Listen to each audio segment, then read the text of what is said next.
Hello students, चलिए हमारा आज का टॉपिक है dummy subject use of their and it. Clear. आज हम इस टॉपिक को पढ़ेंगे डिटेल में कि देयर का यूज कहाँ किया जाता है और डमी सब्जेक्ट इट का प्रयोग कहाँ किया जाता है। चलिए अपने वीडियो स्टार्ट करते हैं। आज का topic use of their and it. चलिए स्टूडेंट्स, वीडियो स्टार्ट करने से पहले वीडियो आपको अच्छी लगे तो वीडियो को शेयर करें और ज़्यादा से ज़्यादा लाइक करें और चैनल को सब्सक्राइब करें। चलिए देखिए, आज हम जिस टॉपिक को पढ़ने जा रहे हैं बहुत ही इम्पोर्टेंट टॉपिक है। दो सब्जेक्ट हम पढ़ेंगे और दोनों के दोनों सब्जेक्ट होते हैं डमी सब्जेक्ट। डमी का मतलब होता है कैसे, जैसे आप किसी दुकान पर जाते हैं ना कपड़े खरीदने के लिए, वहाँ पर स्टेचू बना होता है, इट इज़ कॉल्ड डमी, यानी कि जिसका अपना पर्टिकुलर कोई मीनिंग नहीं होता, वो डमी सब्जेक्ट कहलाता है। यहाँ पर देयर और इट का अपना कोई मीनिंग नहीं होगा, लेकिन एज ए सब्जेक्ट की तरह हम देयर को और इट को यूज करेंगे। क्लियर। तो हम स्टार्ट करेंगे dummy subject use of their.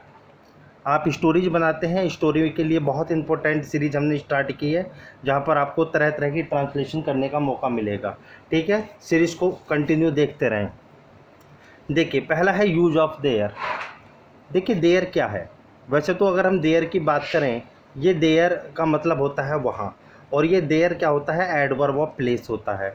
लेकिन जब ये किसी भी सेंटेंस में एडवर्ब की तरह कार्य करे, लेकिन यहाँ पर ये सब्जेक्ट की तरह यूज़ करेंगे, इसलिए कहलाया जाता है डमी सब्जेक्ट देयर।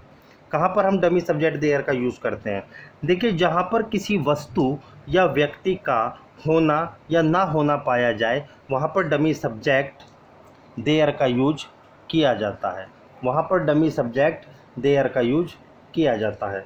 देखिए या तो किसी पर्सन का या किसी थिंग का वहाँ पर एब्सेंट मिले या फिर प्रेजेंट मिले, तो वहाँ पर आपको डमी सब्जेक्ट देयर का प्रयोग करना पड़ेगा। जैसे फॉर एग्जांपल मैं कहता हूँ इस क्लास में 50 विद्यार्थी हैं, तो यानी कि 50 विद्यार्थी का होना पाया जा रहा है। और अगर मैं कहूँ कि स्कूल में 2 पियोन नहीं हैं, तो यानी कि 2 पियोन का नहीं होना पाया जा रहा है। तो जहाँ पर किसी वस्तु या व्यक्ति का होना या ना होना पाया जाए, वहाँ पर आप डमी सब्जेक्ट देयर का यूज करते हैं। एग्जाम्पल से माध्यम से ज़्यादा क्लियर होगा। देखते हैं एग्जाम्पल, हिंदी टू इंग्लिश। देखिए पहला टेंस मैंने लिखा, बाहर दरवाजे पर कोई है, यानी कि किसी का होना पाया जा रहा है। तो there is somebody at the gate outside, इस तरीके से आप इसे इंग्लिश में ट्रांसलेट करेंगे। बाहर दरवाजे पर कोई है तो there is somebody at the gate outside. दूसरा देखिए, मार्च में 31 दिन होते हैं। मार्च में 31 दिन होते हैं, तो आपने इसे ट्रांसलेट किया किस तरीके से, there are 31 days in March. ठीक है, मार्च में 31 डेज होते हैं, तो there are 31 days in March. Third example देखिए, जैसे जंगल में एक झोपड़ी थी, तो देयर वॉज ए हट इन द फॉरेस्ट। देखिए देयर के साथ आप बी की फॉर्म को यूज़ करेंगे। इज, एम, इज और आर, वाज, वर, इनका प्रयोग देयर के साथ आप करेंगे निश्चित रूप से। ठीक है, प्रेजेंट में टेंस है तो इज और आर का प्रयोग करो, एम का यूज़ तो आप कर ही नहीं सकते देयर के साथ। क्लियर। और अगर पास्ट में टेंस है, वाज और वर का प्रयोग करो। जैसे जंगल में एक झोपड़ी थी, तो देयर वाज ए हट इन द फॉरेस्ट। तीसरा एग्जाम्पल देखिए आप, गांव में एक शिव मंदिर था। गांव में एक का मंदिर था। ठीक है, तो जैसे there was a temple of Shiva in the village. गांव में शिव का मंदिर था, तो there was a temple of Shiva in the village. Next example देखिए,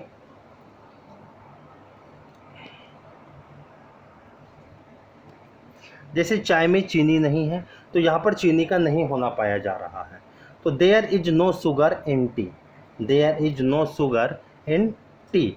जैसे लैंप में बत्ती नहीं है, तो लैंप के अंदर बत्ती का नहीं होना पाया जा रहा है, तो नहीं थी तो पास्ट में जा रही है बात, तो there was no wick, WIC। Wick का मतलब होता है स्टूडेंट बत्ती, जो लो होती है ना लैंप की। There was no wick in the lamp. इस तरीके से आप इसे यूज करेंगे। नेक्स्ट एग्जाम्पल देखिए, जैसे स्कूल में 500 विद्यार्थी हैं, यानी कि स्कूल में 500 विद्यार्थी हैं, तब आप इसे किस तरीके से बनाएंगे, तो यानी कि 500 स्टूडेंट्स होना पाया जा रहा है, तो there are 500 students in the village school. इस तरीके से, जैसे स्कूल में एक चपरासी नहीं है तो एक चपरासी का नहीं होना पाया जा रहा है, there is not a peon in the school. इस तरीके से आप इसे ट्रांसलेट करते हैं। देखिए नेक्स्ट, क्या इंटरोगेटिव सेंटेंस भी हो सकते हैं देयर से बनाने के लिए। क्या इस गांव में बहुत से नीम के पेड़ नहीं हैं, क्या इस गांव में बहुत से नीम के पेड़ नहीं हैं, तो देखिए इंटरोगेटिव सेंटेंस है, यहाँ पर आप इंटरोगेटिव मार्क्स लगाते हैं इस तरीके से। तो are there not many trees of neem in the village, इस तरीके से are there not many trees of neem in the village. पहले आप हेल्पिंग वर्ब का यूज करेंगे, उसके बाद देयर, और अगर नोट है तो आप उसके बाद डमी सब्जेक्ट के बाद नोट का प्रयोग करेंगे। जैसे दूसरा एग्जाम्पल देखिए, क्या गिलास में कुछ दूध है, ठीक है, यहाँ भी आप इंटरोगेटिव मार्क्स लगाएं। क्या गिलास में कुछ दूध है, तो is there some milk in the glass, यानी कि is there some milk in the glass. इस तरीके से तो स्टूडेंट्स इस तरीके से आपका डमी सब्जेक्ट देयर यहाँ पर कंप्लीट होता है। नेक्स्ट यूज़ की तरफ चलते हैं, यूज ऑफ इट। देखिए बहुत इंपॉर्टेंट टॉपिक है यूज ऑफ इट। इट का प्रयोग हम कहाँ पर करते हैं, देखिए स्टूडेंट्स, देखिए इट का यूज हम time, day, month, distance, weather, condition, lifeless things और ईयर, इन सब के लिए हम यूज ऑफ इट का प्रयोग करते हैं। यानी कि इट का प्रयोग भी डमी सब्जेक्ट होता है, और डमी सब्जेक्ट इट का प्रयोग हम बताते हैं टाइम बताने के लिए, कोई डे बताने के लिए, मंथ बताने के लिए, वेदर, कंडीशन, डिस्टेंस, या कोई लाइफ लेस थिंग्स की अगर हम बात करते हैं, ईयर की हम बात करते हैं, या कोई नेचुरल इंसिडेंट की हम बात करते हैं, तब हम यूज ऑफ इट का प्रयोग करते हैं किसी भी सेंटेंस में। देखो जैसे 4 बजे हैं तो इट इज़ 4 o'clock, इस तरीके से 4 बजे हैं तब आप इट का प्रयोग करेंगे, it is 4 o'clock। Sentence number 2 देखिए, जैसे 5:15 बजे हैं तो सवा के लिए होता है स्टूडेंट क्वार्टर पास्ट, और पौने के लिए यूज किया जाता है क्वार्टर टू, तो it is a quarter past 5। 5:15 बजे हैं, it is a quarter past 5, इस तरीके से। जैसे आज रविवार है तो it is Monday today, it is Monday today, इस तरीके से। जैसे मार्च का महीना था, पास्ट में जा रहा है तो वॉच का प्रयोग करें, तो it was the month of March. हम इट वॉज मार्च भी कह सकते हैं मंथ का यूज ना करके, हम चाहे तो ऐसे भी बना सकते हैं, इट वॉज मार्च या it was the month of March. Clear, देखिए आगे। जैसे मैंने कहा, देखिए कोई कार्य यदि हमारे लिए आसान या मुश्किल होता है, कठिन होता है, तब भी हम ऐसे सेंटेंस को इट से बना लेते हैं। जैसे वहाँ जाना आसान है तो it is easy to go there, it is easy to go there, इस तरीके से। जैसे पर्वत पर चढ़ना कठिन है तो it is hard to climb the mountain, it is hard to climb the mountain, इस तरीके से आप बनाएंगे। ठीक है, देखिए नेक्स्ट सेंटेंस, जैसे घर के बाहर अंधेरा था, घर के बाहर अंधेरा था और कुत्ते भौंक रहे थे, तो ठीक है, तो आप इसे पहले घर के बाहर अंधेरा था, ये इसे आप इट से बना सकते हैं, it was dark outside, it was dark outside the house and the dogs were barking, इस तरीके से। जैसे देखिए, वो आप ही थे जिसने मेरा अपमान किया। स्टूडेंट्स याद रखना, इट के बाद में जब भी आप यूज़ करेंगे प्रोनाउन का, तो वो हमेशा ऑब्जेक्टिव केस के प्रोनाउन का ही यूज किया जाता है। जैसे मैं कहता हूँ मैं हूँ तो इट इज़ मी, तुम हो इट इज़ यू, वह है इट इज़ हिम या इट इज़ हर, इस तरीके से यूज किया जाता है। ठीक है, सेंटेंस से समझेंगे आप। जैसे तुम ही थे, इट वाज यू, यहाँ पर यू अपने आप में ऑब्जेक्ट का काम कर रहा है, ये डमी सब्जेक्ट यूज है इट हमारा। It was you who insulted me, इस तरीके से आप बनाएंगे। जैसे 9:45 बजे हैं, इट इज़ 4:45, इट इज़ 4:45, पौने के लिए 4:45, ठीक है, इस तरह यूज़ करेंगे। जैसे आज बहुत सर्दी है तो it is very cold today, it is very cold today. देखिए स्टूडेंट्स, नेक्स्ट यूज देखते हैं हम इट का। इट प्लस टेक का टेंस। देखिए इट के साथ टेक का यूज हम किस कंडीशन में करते हैं, बड़े ध्यान से समझेंगे इसे। देखिए यदि टेंस हमारा प्रेजेंट में है तब हम यूज करेंगे इट टेक्स, और यदि टेंस हमारा पास्ट में है तो इट टुक, और यदि टेंस हमारा फ्यूचर में है तो इट विल टेक का यूज किया जाएगा।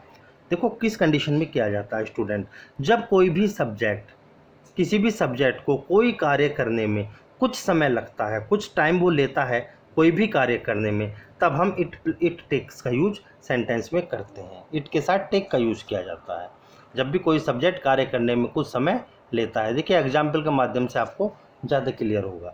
जैसे मैंने पहला एग्जाम्पल लिखा, उसे स्कूल जाने में 2 घंटे लगते हैं। जब मैं लगते की बात कर रहा हूँ तो बात किस चीज़ की होगी, इट की, यानी कि प्रेजेंट की। प्रेजेंट में है, इट से बनाएंगे। देखिए इट के साथ वर्ब की फर्स्ट फॉर्म में आप ऐसे ईएस लगाते हो प्रेजेंट टेंस के साथ, यानी कि सिंगुलर सब्जेक्ट है तो सिंगुलर वर्ब लेके हम चलेंगे।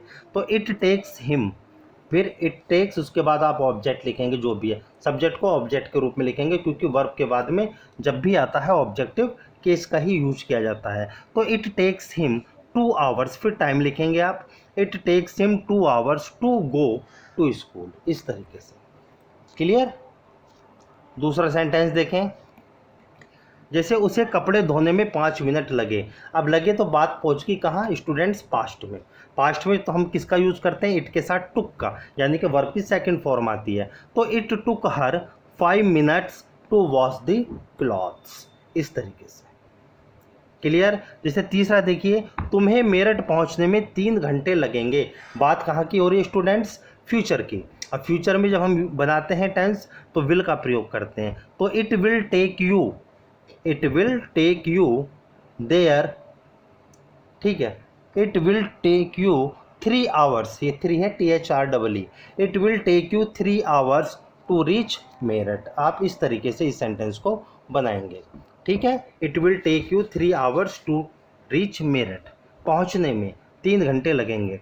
तो इस तरीके से बात प्रेजेंट की हो तब आप, अगर बात आपकी प्रेजेंट की है तब आप इट टेक्स का यूज़ करें, पास्ट है तो इट टुक का प्रयोग करें, और फ्यूचर है तो इट विल टेक का प्रयोग करें। तो इस प्रकार से हमारे दोनों सब्जेक्ट आज कंप्लीट हो जाते हैं स्टूडेंट्स, दोनों dummy subject, there of it, ठीक है, देयर का प्रयोग और इट का यूज।